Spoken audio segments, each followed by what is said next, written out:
यह कहानी दो लड़कियों के बारे में है जो छुट्टियों में कॉलेज में स्टडी करने के लिए रुकती है, पर वहां उनके साथ एक भयानक वाकया पेश आता है। कॉलेज की क्रिसमस की छुट्टियों में कॉलेज में दो लड़कियां अपने हॉस्टल में अकेली रह रही थीं, क्योंकि बाकी सभी लड़कियां छुट्टियों के दौरान घर पर जा चुकी थीं। वे दोनों लड़कियां अपने हॉस्टल में स्टडी करने वाली थीं, लेकिन वे दोनों ही लैपटॉप में घंटों तक इंटरनेट चलाती रहीं।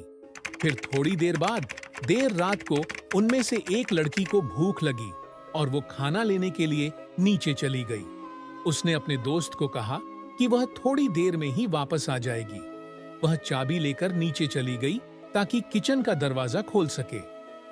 दूसरी लड़की अपने कमरे में बैठकर लैपटॉप चला रही थी और दूसरी लड़की के आने का इंतजार कर रही थी। फिर थोड़ी देर बाद उसे नींद आने लगी, इसलिए उसने कपड़े बदले और वह सोने चली गई।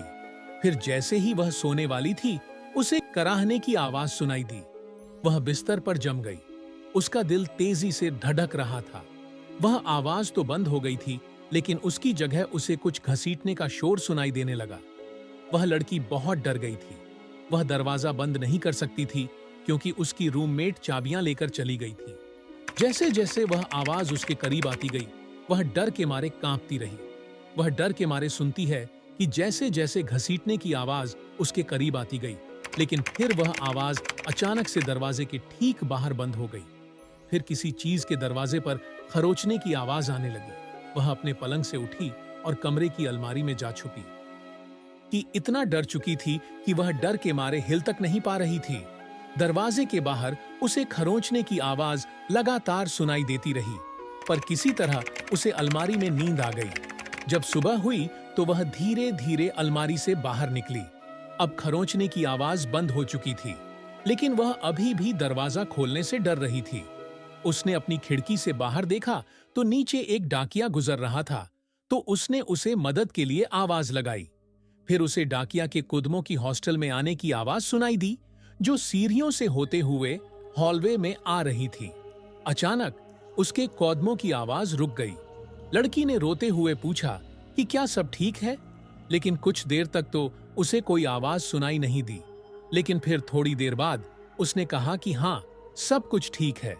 फिर डाकिये ने कहा कि तुम अपने कमरे में रहना, मैं पुलिस को बुला रहा हूं। लड़की ने पूछा कि क्या बात है। कुछ नहीं, डाकिये ने कहा, बस जहां हो वहीं रहो और बाहर मत आना। लेकिन लड़की पहले से ही दरवाजा खोलने वाली थी। लड़की ने जैसे ही दरवाजा खोला तो उसने देखा कि डाकिया उसके सामने खड़ा है। जब उसने नीचे देखा तो वह डर के मारे जोर से चिल्लाने लगी। उसने नीचे देखा कि उसकी रूममेट का शरीर नीचे फर्श पर और सब जगह उसका खून ही खून था। उसके सिर में किसी ने एक कुल्हाड़ी घोंप रखी थी और मदद मांगने के कारण उसके नाखून दरवाजे पर घिस गए थे और उनमें से खून निकल रहा था।